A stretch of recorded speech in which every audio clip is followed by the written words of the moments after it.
Small guest molecule आकर fit हो जा रहा है और क्रिस्टलाइजेशन हो रहा है। तो आपके 2 तरीके के कंपाउंड आपने पढ़े हैं, इंक्लूजन कंपाउंड और क्लैथरेट्स पढ़ा है बीएससी में, है ना? तो वो भी आपके जो है होस्ट गेस्ट रिलेशन होता है। इंक्लूजन कंपाउंड्स में जो स्पेस होता है वो टनल लाइक होता है, गुफा लाइक स्पेस होता है। तो जो गेस्ट मॉलिक्यूल आता है आके गुफा में फिट हो जाते हैं। जो क्लैथरेट्स होते हैं आपने देखा जैसे पिंजड़ा होता है आपका, केज नहीं होता केज, उसके बीच-बीच में बहुत सारे स्पेस हैं, तो उसमें आके मॉलिक्यूल जो है वो ट्रैप हो जाते हैं, फँस जाते हैं। तो that is clathrates. Both are the host and guest relation but the type of space is different in both case. कि इंक्लूजन कंपाउंड किसे कहते हैं, clathrates, but the both are the host guest relation. तो यहाँ पर crystallisation हो रहा है जो सॉलिड स्टेट में पाया जाता है, इस तरीके से होस्ट गेस्ट रिलेशन होकर बिग मॉलिक्यूल्स जो हैं वो फॉर्म होते हैं।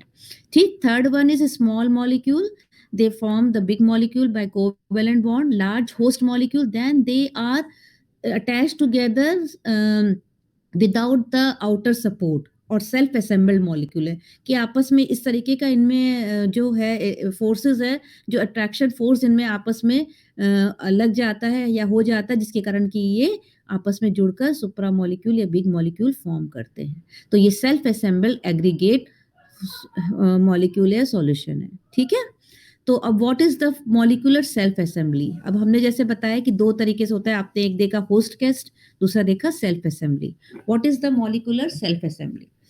It is the construction or association of the molecule without the support of outside sources। यानी जो मॉलिक्यूल नेचुरल तरीके से आपस में जुड़कर बड़ा मॉलिक्यूल बना रहे हैं, इसमें उसमें हमने बाहर से कुछ भी एफर्ट नहीं डाला है।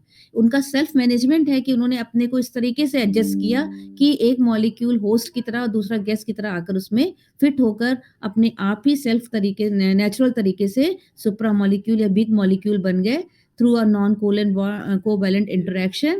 They are called the molecular self-assembly।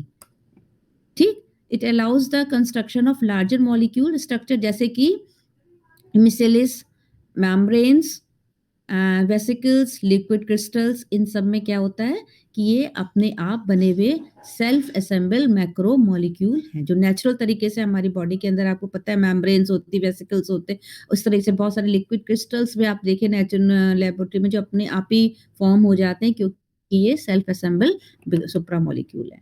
अब आता है वर्ड जो हमने अभी बताया कि मॉलिक्यूलर रिकॉग्निशन और कॉम्प्लेक्सेशन, कैसे कॉम्प्लेक्स बनते हैं, कैसे रिकॉग्नाइज होते हैं। हमने बताया कि कई तरीके के होस्ट होते हैं और कई तरह के गेस्ट होते हैं, पर ये अपने आप नहीं करते। ये इनमें हमें देखना पड़ता है कि हम किस तरीके से मॉलिक्यूलर जो है उसको, गेस्ट को, उसकी कैविटी को, उसके एनर्जी को, उसकी चार्ज को, बहुत चीजें हमें देखनी पड़ती, तब ये मॉलिक्यूल जो है वो रिकॉग्निशन होकर कॉम्प्लेक्स बनाता है, रिकॉग्नाइज होकर के। ठीक, तो इसको, इसके लिए हमें बहुत सारे प्रोसेस होते हैं या बहुत चीजें स्टडी करनी पड़ती है। It is the specific binding of guest molecule to the complementary और इक्विवेलेंट और रिलेटेड। इक्विवेलेंट और रिलेटेड मतलब उसके जैसा ही, इक्विवेलेंट हो और रिलेटेड हो species, host molecule to form the host gas complex। The interaction between the molecule receptor host having the colliding binding site। जो भी मॉलिक्यूल आएगा उसकी एक बाइंडिंग साइट होगी, होस्ट मॉलिक्यूल होगा उसकी एक साइड होगी बाइंडिंग साइट है, जिसे हम डोनर मॉलिक्यूल कहते हैं। ठीक है ना, and formation of hydrogen bond, sizeable cavity and other molecule, जिसके पास इतना कैविटी होगी कि हाइड्रोजन बॉन्ड या कोई भी बॉन्ड के कारण दूसरा मॉलिक्यूल आकर फिट हो जाए, जिसे हम गेस्ट मॉलिक्यूल कहते हैं और एनालाइट भी कहते हैं। एक होता है हमारा होस्ट और डोनर मॉलिक्यूल, दूसरा एनालाइट और गेस्ट मॉलिक्यूल। वो आकर उस साइड पे आकर जुड़ जाता है बाय एनी काइंड ऑफ, यहाँ हम बोल रहे हैं हाइड्रोजन बॉन्ड, तो हाइड्रोजन बॉन्ड के कारण वो वहां पर उस साइड से जाकर जुड़ जाता है और एक बिग मॉलिक्यूल जो है वो फॉर्म होता है। The receptor can be macro molecule, big molecule in size, and analyte में बी आयन, क्योंकि बड़ा मॉलिक्यूल हमेशा क्या होता है, रिसेप्टर या होस्ट, और एनालाइट यानी गेस्ट वो हमेशा छोटा मॉलिक्यूल होता है, वो कैटायन और एनायन कुछ भी हो सकता है। तो देखिए क्या होता है, मॉलिक्यूलर कॉम्प्लीमेंट्री एक वर्ड होता है कि मॉलिक्यूलर कॉम्प्लीमेंट्री मतलब एक दूसरे को कॉम्प्लीमेंट करें, एक दूसरे के बिल्कुल अकॉर्डिंग बने हों, एक दूसरे को मतलब जब वो जुड़ें तो केवल और केवल एक बिग मॉलिक्यूल बिल्कुल स्टेबल मॉलिक्यूल बने और उसके जितने भी फीचर्स है वो हाईलाइट हो, इसे हम कॉम्प्लीमेंट करते हैं। जैसे आप ही है तो कोई आप कॉम्प्लीमेंट देना क्या होता है, किसी ने कपड़े पहने और आपने कहा अरे बहुत अच्छा लग रहा है, तो वो कॉम्प्लीमेंट है ना, तो जब ये मॉलिक्यूल एक-दूसरे से जुड़ते हैं, तो एक-दूसरे के फंक्शन को हाइलाइट करते हैं, एक-दूसरे के फंक्शन को मिलाकर एक अच्छा और भी ज़्यादा अच्छा मॉलिक्यूल जो है वो तैयार होता है। तो this can be explained just like a key and lock process, every lock has a special key to open, so the host relation is also very specific. आप देख सकते हैं कि जैसे यहाँ पर एक मॉलिक्यूल बना हुआ है और देखिए कॉम्प्लेक्शन इस मॉलिक्यूल के अंदर जैसा भी स्पेस है उसके पर्टिकुलर उसी तरीके से आपका जो है गेस्ट मॉलिक्यूल जो है स्पेशल फंक्शन जो है आकर उसमें फिट हो रहा है। ठीक इसी प्रकार से आप देख सकते हैं कि इस तरीके से कैविटी के बाहर अगर जिस तरीके से स्पेस दिख रहा है कि साइट है उस पे जुड़ने की एक साइड है, साइड में वहाँ आकर होस्ट मॉलिक्यूल से गैस मॉलिक्यूल जुड़ सकता है, तो वो साइड जो है वो नो चाहे हाइड्रोजन बॉन्ड या किसी से भी वो बनकर बड़ा मॉलिक्यूल बनाता है इंटरेक्शन। ठीक? ये हॉलो लाइक स्पेस है तो उसमें आकर ये होस्ट गेस्ट रिलेशन हो रहा है। ये आप देख सकते हैं। For designing the receptor molecule knowledge of the, अब कोई भी मॉलिक्यूल जो हम होस्ट मॉलिक्यूल बना रहे हैं डिजाइन कर रहे हैं, जैसे कि आपने क्राउन ईथर देखा, उसकी क्या स्पेसिफिक स्ट्रक्चर है, तो हमें किन किन चीज़ों का जो है नॉलेज होनी चाहिए इंट्रैक्शन के लिए। जैसे सबसे पहले स्ट्रक्चर और फंक्शन इंफॉर्मेशन होनी चाहिए, कैसा स्ट्रक्चर है, उसका क्या फंक्शन है उस मॉलिक्यूल का जो एज अ होस्ट क्या कर रहा है, एज अ होस्ट वहाँ पर प्रेजेंट है। फिर उसकी एनर्जी कैसी है, उसका बाइंडिंग साइट कैसा है, फिर उसके कॉम्प्लीमेंट्री जो दूसरा मॉलिक्यूल आएगा, गेस्ट आएगा, तो उसका शेप कैसा है, उसका साइज़ कैसा है, उसकी बाइंडिंग साइट है। ये सारी चीज़ें जो है मॉलिक्यूलर लेवल पर हमें पता करनी होती है, जब हम ये रिलेशन को करते हैं, ये कॉम्प्लेक्स बनाते हैं। The receptor and lighter host guest affinity is natural inspired and the heat heart of the many, और यही जो है होस्ट रिलेशन बहुत सारे बायोलॉजिकल रिएक्शन का जो है बेस है। जैसे एंजाइम सबस्ट्रेट, जब एंजाइम हमने बढ़ाया तो एंजाइम सबस्ट्रेट से जुड़ता है, तो वहाँ पर भी यही मेन है होस्ट और गेस्ट रिलेशन। या एंटीबॉडी एंटीजन आपस में इंटरेक्ट कर रहे हैं तो वो भी यही इसी थ्योरी पे जो है आपस में जुड़ते हैं कि होस्ट और गेस्ट रिलेशन से ही, कि एक होस्ट है और एक गेस्ट है, यानी है कि दोनों में नॉन जो है वो कोवेलेंट बॉन्ड या जो भी बॉन्ड इंटरेक्शन वो इसी रिलेशन से बना होता है बड़ा मॉलिक्यूल, और वो जो है वो उसकी प्रॉपर्टीज इंडिविजुअल सब यूनिट से बेटर होती है। Now the building blocks of supra molecule. अब ये जो ब्लॉक्स होते हैं ये किस तरीके से बिल्डिंग ब्लॉक्स जुड़ते हैं आपस में। हम मान लें बिल्डिंग ब्लॉक्स हैं, कहीं भी बिल्डिंग बन रही है तो आखिर इनके जुड़ाव कैसे हो रहा है। There are well study structure and function building blocks which are use to building larger functional organization. हम एक बड़ा मॉलिक्यूल बना रहे हैं, वो पूरी एक होल फैमिली की तरह है। जैसे एक फैमिली होती है, इसमें बहुत सारे लोग जो होते हैं वो एक ही टेंडेंसी के मतलब रहते रहते हो जाते हैं, आपस में जुड़कर एक अच्छा सा फैमिली बनाते हैं, है ना, लोग जुड़कर। इसी प्रकार से इसमें बड़ा ऑर्गेनाइजेशन मिल रहा है, तो उसमें जितने भी सब यूनिट्स हैं एक सेम पर्टिकुलर टाइप के होते हैं जो आपस में जुड़कर एक फैमिली जैसा बिहेव करते हैं। तो उसमें हम पर्टिकुलर डिजायर कैरेक्टर के सब यूनिट्स को जानते हैं या चूज कर सकते हैं कि हमें पता है कि ये जो उसमें जुड़ा हुआ है उसकी क्या खासियत है। तो सबसे पहले आता है मॉलिक्यूलर इंटरेक्शन। कौन कौन से फोर्सेस हैं, कौन कौन से इंटरेक्शन है जिसके कारण कि ये बिल्डिंग ब्लॉक्स आपस में जुड़े होते हैं, सब यूनिट्स आपस में जुड़ते हैं, क्या पैटर्न है, इसको जानने के लिए हम मॉलिक्यूलर इंटरेक्शन कहते हैं इसको, कि क्या पैटर्न या क्या शेप है जिससे कि आपस में जुड़े हुए हैं। सबसे पहले आता है इलेक्ट्रोस्टैटिक इंटरेक्शन। इलेक्ट्रो इंटरेक्शन मतलब कि दो ऑपोजिट चार्जेस जिनके बीच में फोर्स लग रहा है। ठीक, अपोजिट चार्जेस के बीच में जो फोर्स काम करता है जिसे हम कहते हैं इलेक्ट्रोस्टैटिक इंटरेक्शन। इसमें कई तरीके के चार्जेस आते हैं। कोलम्बिक अट्रैक्शन है ये, आयन आयन चार्ज हो सकता है, आयन डाइपोल हो सकता है और डाइपोल डाइपोल हो सकता है। ये तीनों प्रकार के इंटरेक्शन हो सकते हैं जो अभी हम आगे डिटेल में पढ़ेंगे। तो आयन आयन जो है वो अपोजिट चार्ज है, ठीक है, उनके बीच में इलेक्ट्रोस्टैटिक अट्रैक्शन है तो बॉन्ड बन जाता है, जुड़ जाते हैं। नॉन डायरेक्शनल है क्योंकि किसी भी डायरेक्शन में ये मतलब जुड़ सकते हैं। आयन बस पॉजिटिव और नेगेटिव चार्ज होनी चाहिए, कोई आपका इसमें पर्टिकुलर डायरेक्शन ही जहाँ पर दो अपोजिट चार्ज हुए आपस में जुड़ के उन्होंने बॉन्ड फॉर्मेशन कर दिया। ठीक, but for ion dipole interaction there should be a थोड़ा सा कॉम्प्लिकेटेड हो जाता है। The dipole must be suitable aligning for the optimal binding efficiency. Dipole के लिए हमें देखना पड़ता है कि एक मिनिमम हमको क्या चाहिए, चार्ज की एफिशिएंसी चाहिए जुड़ने के लिए। केवल ये नहीं हम देख सकते क्योंकि उसके डाइपोल है ना, 2 पोल हैं, तो हमें उधर कितना चार्ज है और इधर कितने एफिशिएंट का चार्ज चाहिए। तो इसमें हम थोड़ा-सा पर्टिकुलर हो जाते हैं क्योंकि यहाँ पर ऑलरेडी जो है डाइपोल है। तो दूसरा जो नेक्स्ट पोल आ रहा है तो उसके लिए हमें पर्टिकुलर कि किस तरीके का चार्ज होना चाहिए जो वो जाकर डाइपोल मॉलिक्यूल से जुड़े। ठीक, there are many receptor for cation crown ether, बहुत सारे जो होस्ट हैं जैसे क्राउन ईथर है, क्रिप्टेंट्स हैं, स्फ्रीलैंड्स हैं, एनायंस, प्रोटोनेटेड एल्कलाइटेड पॉलीअमोन, ये सब जो आकर इनसे जुड़ते हैं। फॉर एग्जांपल दे रखे हैं जहाँ पर इलेक्ट्रोस्टैटिक इंटरेक्शन जो है उससे होस्ट और गेस्ट रिलेशन जो है वो बना होता है। ठीक, जैसे क्राउन ईथर है, ये सब होस्ट है, ये गेस्ट है और ये यहाँ पर इलेक्ट्रोस्टैटिक फोर्स से आपस में जुड़े होते हैं। The magnitude of this interaction is relatively large compound to the other non-polar. इसका जो मैग्नीट्यूड होता है वो थोड़ा फोर उसके डिफरेंट चार्ज के वजह से क्या होता है, अच्छा बड़ा होता है, मतलब इंटेंसिटी ज़्यादा होती है जुड़ने की। ठीक, अब जो स्ट्रेंथ होती है इस चार्ज की या इस इलेक्ट्रोस्टैटिक फोर्स की स्ट्रेंथ किस पे डिपेंड करती है, डाइलेक्ट्रिक कांस्टेंट। डाइलेक्ट्रिक कांस्टेंट आप कह सकते हैं कि वो फोर्स है जिसमें कि दो मॉलिक्यूल्स आपस में जुड़े होते हैं। वो डाइलेक्ट्रिक कांस्टेंट को यही समझ सकते हैं कि क्रिस्टल में कितना फोर्स जो है अंदर एनर्जी, फोर्स एनर्जी है जो आपस में मॉलिक्यूल जुड़े हुए हैं, इस तरीके से हम समझ सकते हैं। यानी फोर्स इज इक्वल टू होता है सी और A upon D R square, जहाँ सी जो है कैटायन मॉलिक्यूल है, ए इज एनायन मॉलिक्यूल है, R is distance between the cation anion है and D is the dielectric constant. तो जो फोर्स है उसका मैग्नीट्यूड डिसाइड करता है कि डाइलेक्ट्रिक कांस्टेंट कितना है या मॉलिक्यूल में कितने स्ट्रेंथ का इंटरेक्शन फोर्स जो है वो काम कर रहा है। ठीक, जैसे क्राउन ईथर को देखिए आप, सबसे सिंपल क्राउन ईथर ऊपर बना हुआ है जहाँ पर पोटेशियम आयन आके जुड़ रहा है। ठीक, फिर ये थोड़ा नीचे कॉम्प्लिकेटेड क्राउन ईथर के साथ ग्रुप्स जुड़े हुए हैं, थोड़ा कॉम्प्लिकेटेड फॉर्म है, यानी और बड़ा मॉलिक्यूल है, उसके बाद और कॉम्प्लिकेटेड फॉर्म है।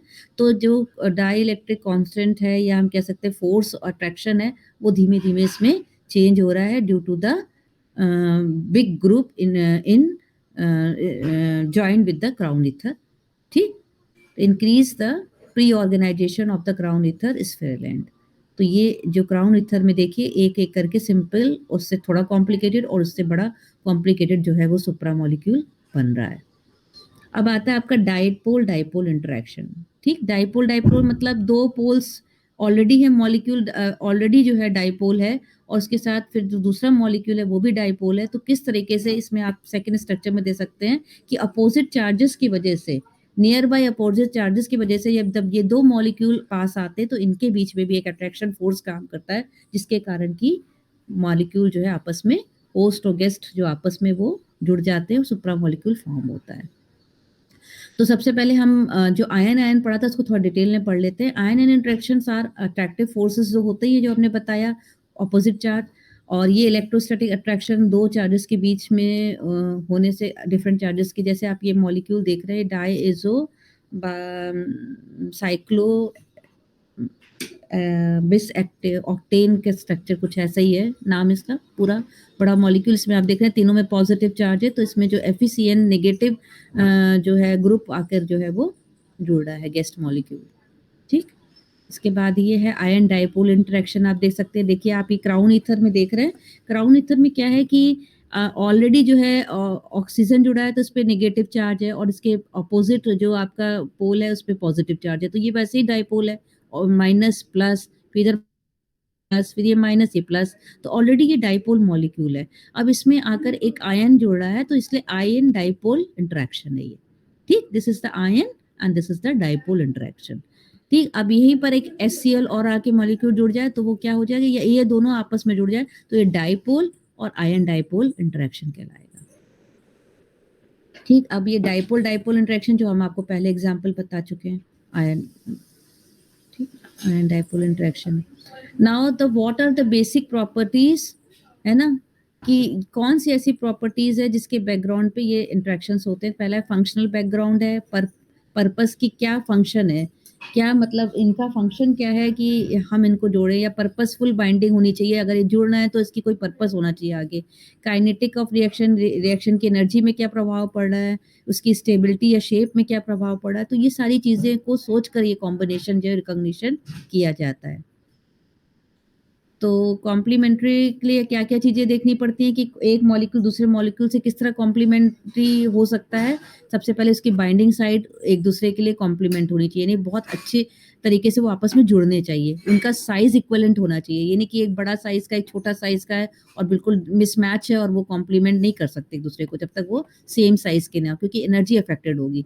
और कैपेसिटी कि एक में कितनी कैपेसिटी है, वो दूसरे को किस तरीके से अपने उसके अंदर एब्ज़ॉर्ब कर सकती है या उसके संग कंफर्टेबल हो सकती है, that is called capacity.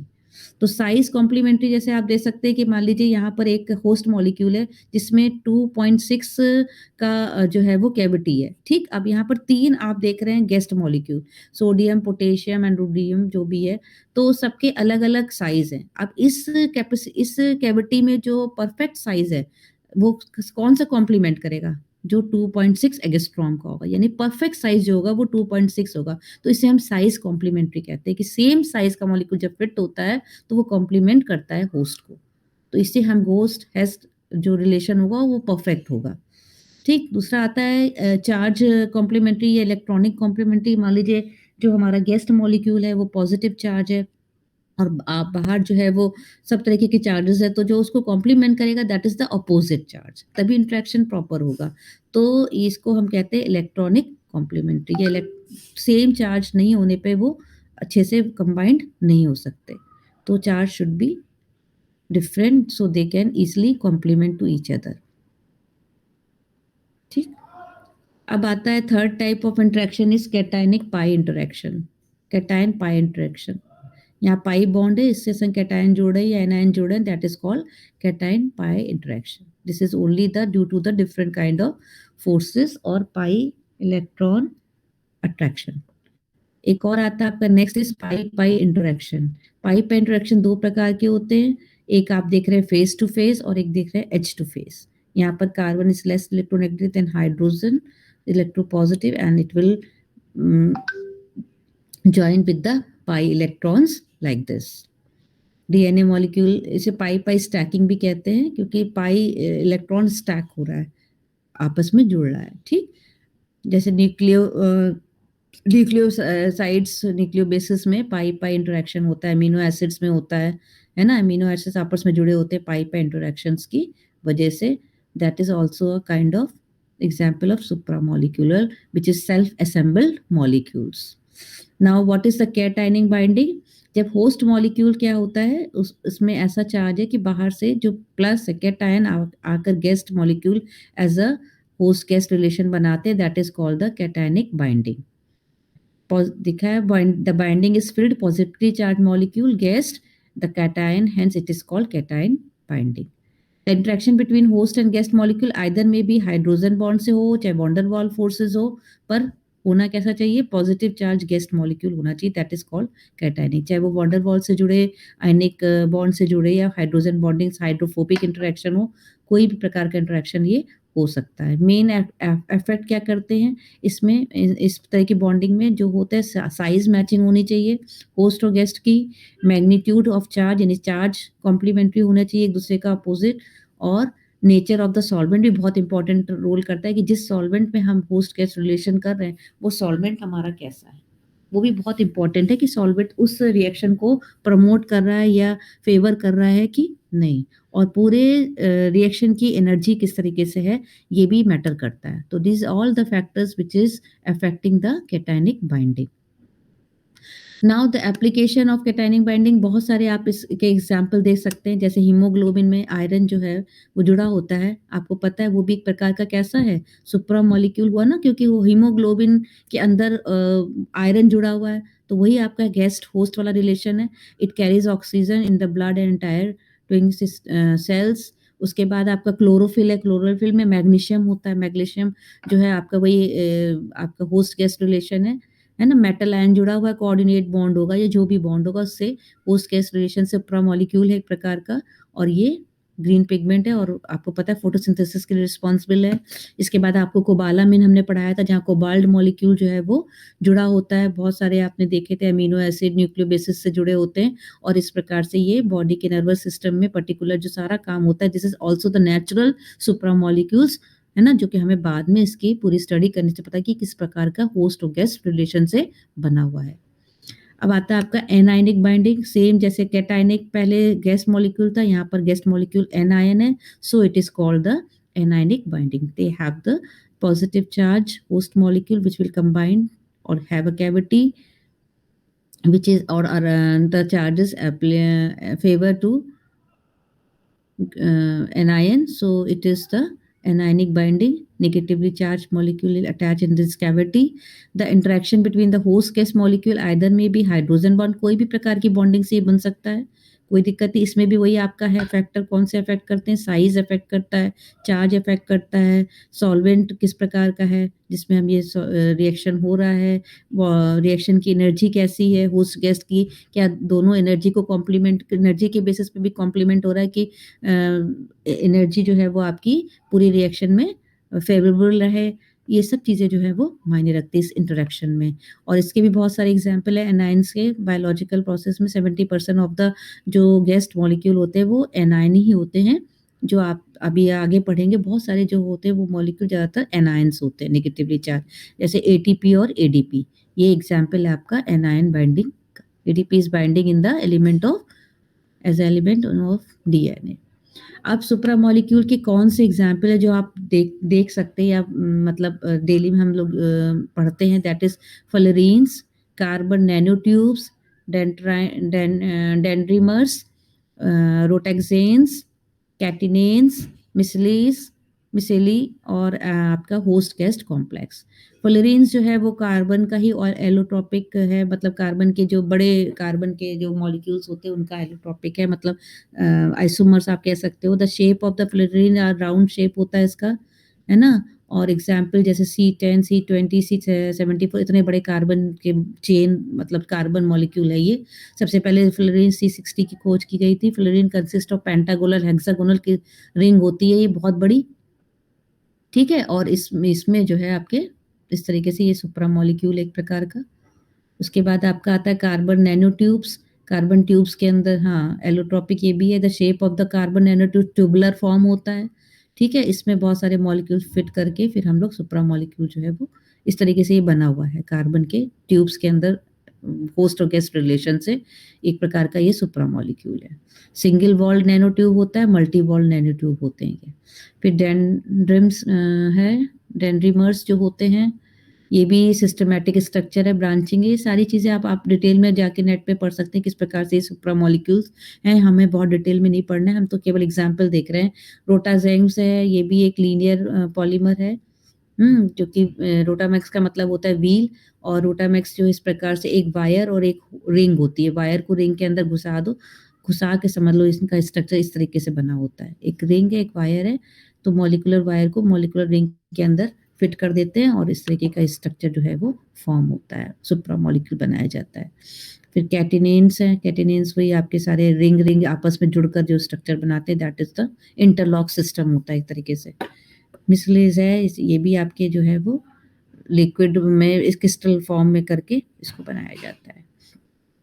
Now the अभी आपने सारे इंटरेक्शन पढ़े, आपने पढ़ा कि क्या पाई स्टैकिंग क्या होती है, इलेक्ट्रोस्टैटिक फोर्स, डाइपोल फोर्सेस क्या होते हैं। अब हमने पढ़ना है कि जो हाइड्रोजन बॉन्डिंग होती है, जो सुप्रा मॉलिक्यूल जो बनते हैं उसमें हाइड्रोजन बॉन्डिंग भी बहुत इंपॉर्टेंट रोल जो है वो प्ले करती है। बहुत सारे मॉलिक्यूल सुप्रा मॉलिक्यूल में हाइड्रोजन बॉन्डिंग पाई जाती है, ठीक है ना। हाइड्रोजन बॉन्डिंग में जैसे कि आपने शुरू से पढ़ा कि कैसे बताते हैं, हाईली इलेक्ट्रोनेगेटिव एटम जब हाइड्रोजन से जुड़ा होता है तो उनके बीच में जब हाइड्रोजन बीच में दोनों दो इलेक्ट्रोनेगेटिव फोर्स के बीच में होता है तो हाइड्रोजन बॉन्डिंग होती है ना। अब now the D is the donor molecule, highly electronegative, like F O कुछ भी हो सकता है ना, N.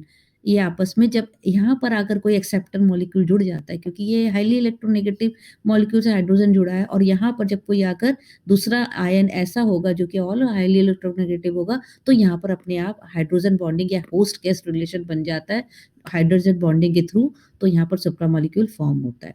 The edge acceptor which is also electronegative atom और a lone pair of electron. Acceptor भी यहाँ पर हाईली इलेक्ट्रोनेगेटिव हो सकता है, लेस इलेक्ट्रोनेगेटिव भी हो सकता है, या इलेक्ट्रॉन पेयर उसमें हो सकता है। यहाँ पर हाइड्रोजन बॉन्डिंग होती है।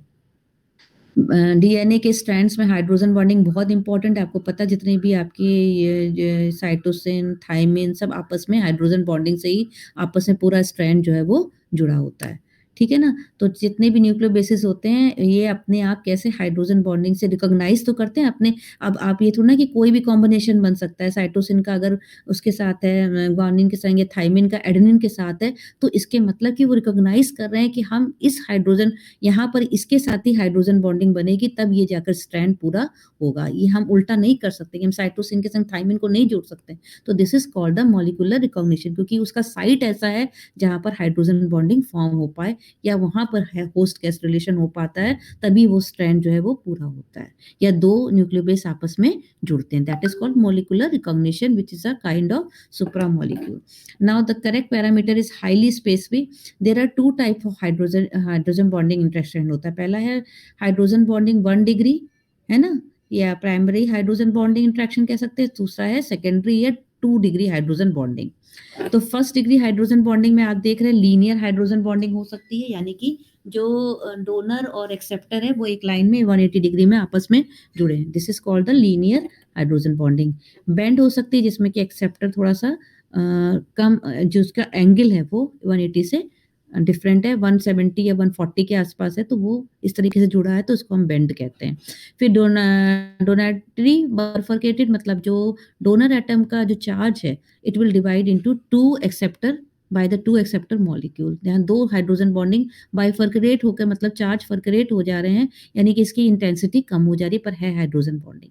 यहाँ पर है सेकेंडरी बाइफरकेटेड, यहाँ पर जो चार्ज था हाइड्रोजन बॉन्डिंग, जो डोनर एटम का हाइड्रोजन बॉन्डिंग है वो जो है वो एक एक्सेप्टर जो है वो, उसका एक्सेप्टर का जो चार्ज है वो 2 हाइड्रोजन बॉन्डिंग बना रहा है, यानी एक्सेप्टर जो है वो हाईली इलेक्ट्रोनेगेटिव है, जो तरीके की 2 हाइड्रोजन बॉन्डिंग इसमें बन रही है। ठीक, अब सेकेंडरी हाइड्रोजन बॉन्डिंग किसमें होती है? नियर बाय जो 2 मॉलिक्यूल्स होते हैं उनके बीच में पाई जाती है। जहाँ आप देख रहे हैं attraction between the near by molecule जब होते हैं, इस तरीके से आप देख रहे हैं, आप एक-एक मॉलिक्यूल पास-पास में, तो इनके बीच में भी एक हाइड्रोजन बॉन्ड इस तरीके से बन रहा है due to the highly acceptor जो मॉलिक्यूल है वो भी हाईली इलेक्ट्रोनेगेटिव है, तो इस प्रकार से ये भी हाइड्रोजन इसको अट्रैक्ट कर रहा है और इधर से भी हाइड्रोजन अट्रैक्ट कर रहा है, तो इसको जो हम कहते हैं सेकेंडरी हाइड्रोजन बॉन्डिंग। और ये डिफरेंट तरीके से भी हो सकता है। आप देख सकते हैं नीचे वाले स्ट्रक्चर को, जहाँ पर डोनर और उसका जो है पोजीशन चेंज हो जाती है, तो यहाँ पर रिपल्शन और अट्रैक्शन दोनों फोर्स काम कर रहा है। दिख रहा है आपको, है ना? तो इस प्रकार की भी हाइड्रोजन बॉन्डिंग आपको दिख रही है। एक में ऊपर वाले में डैश डैश से जहाँ अट्रैक्शन फोर्स शो कर रहा है, और यहाँ पर रिपल्शन, तो ये सेकेंडरी हाइड्रोजन बॉन्डिंग कहलाती है। हाइड्रोजन बॉन्डिंग और भी इस तरीके से हम उसको कह सकते हैं कि या तो स्ट्रॉन्ग है, मीडियम है कि वीक है। इस प्रकार से भी इसको क्लासीफाई कर सकते हैं कि कैसा इंटरेक्शन। हाइड्रोजन बॉन्डिंग भी कई प्रकार से है, कि पहले तो आपने देख लिया प्राइमरी सेकेंडरी, इसके अलावा ये क्या हो सकती है, इसके अलावा ये इसकी इंटेंसिटी के आधार पर भी हम कह सकते हैं कि स्ट्रॉन्ग हाइड्रोजन बॉन्डिंग है किसी भी होस्ट गेस्ट के बीच में, या मीडियम है, या क्या है, वीक है। जैसे अगर बहुत ही हाईली इलेक्ट्रोनेगेटिव एसिड्स हैं या इनके बीच में जो हाइड्रोजन बॉन्डिंग होती है, जैसे आपके oxonium ion, hydrated protonated ion जो होते हैं, इनके बीच में जब बॉन्डिंग होती है, that is the strong hydrogen bonding, क्योंकि हाईली इलेक्ट्रोनेगेटिव ग्रुप जो है वो जुड़े होते हैं, और जो कॉम्प्लेक्स बनता है फिर एक्सेप्टर मॉलिक्यूल के साथ, तो वो भी बहुत स्ट्रॉन्ग बॉन्ड होता है। ठीक, क्योंकि सबसे ज़्यादा क्लोज जो है वो अट्रैक्शन फोर्स ज़्यादा होता है, तो क्लोज होते हैं। ठीक, ये दिखा आपको दिख रहा होगा structure. Presence of proton reduces the repulsion of loan pair of electron. Nitrogen atom में जो लोन पेयर इलेक्ट्रॉन है वो हाइड्रोजन के प्रेजेंस से उसकी जो इंटेंसिटी रिपल्शन कम हो जाती है। मिथाइल ग्रुप भी जुड़े हुए हैं इसमें देखिए, तो दे फॉर्म क्लोजर, ज़्यादा पास आने पे इनके बीच में हाइड्रोजन बॉन्ड जो है वो बन रहा है इस तरीके से।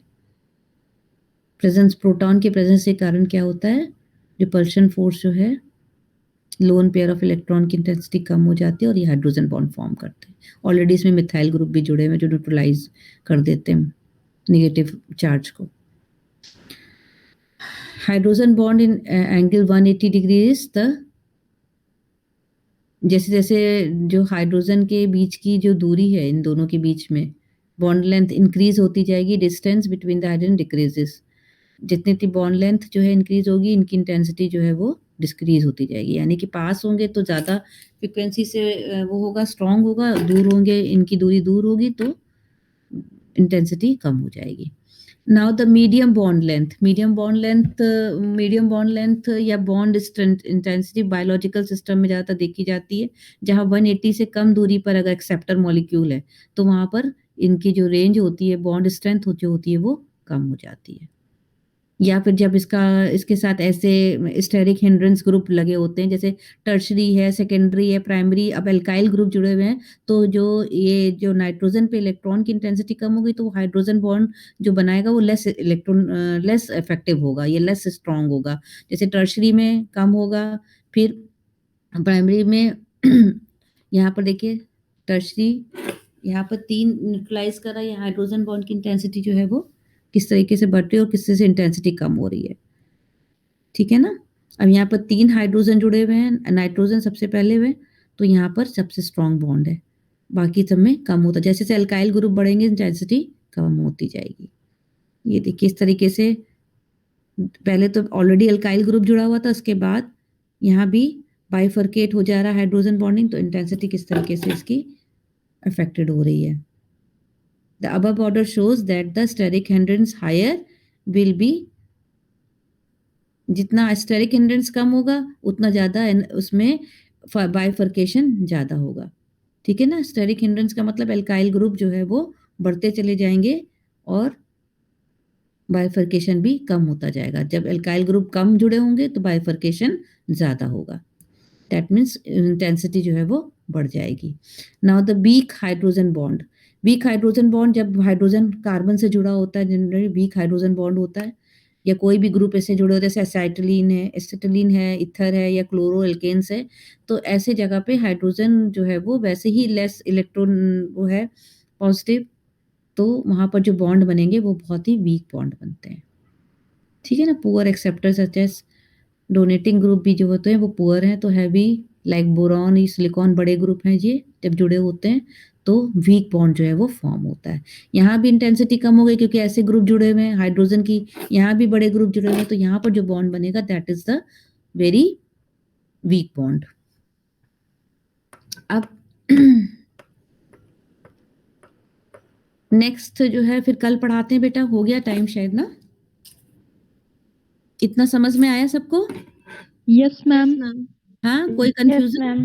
थोड़ा कॉम्प्लेक्स केमिस्ट्री।